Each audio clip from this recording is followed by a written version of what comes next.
Throughout my career in both the military as an officer and in law enforcement, I worked with senior leadership, elected officials, fire and EMS agencies, and community partners to solve problems collaboratively.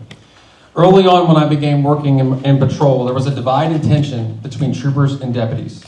We were forbidden to talk on each other's radio channels, which forced us to have scanners in our cars to monitor what the other agencies were doing to help mitigate threats to officer safety.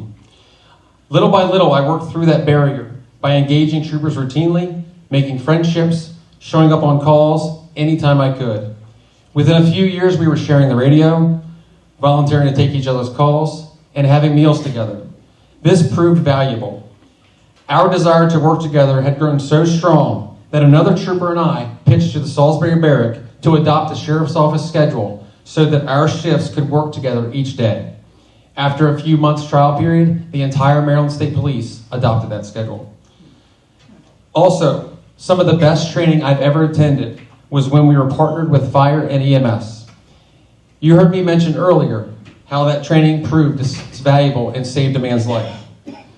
And since I've continued to build friendships and partnerships as the president of the FOP, bringing law enforcement and fire and EMS personnel together through FOP events and fundraisers is crucial, because knowing who will be there when you're on a scene beforehand and having relationships ahead of time makes the job easier and more effective. In that same capacity, I've also maintained relationships with the mayor, county executive, council members, police chiefs, allied partners to work together towards shared goals, especially during the collective bargaining agreement negotiations. And again, just last month, I was again involved in that latest renewal. Speaking of the collective bargaining agreement, as the former chairman of that committee, I understand how important it is for the sheriff to be present.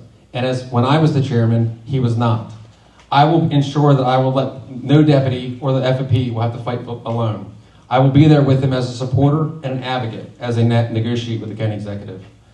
Lastly, I have a tremendous respect for the county executive and the state's attorney, and I understand that the sheriff is part of the process that makes our county function to provide a safe community for our residents and visitors.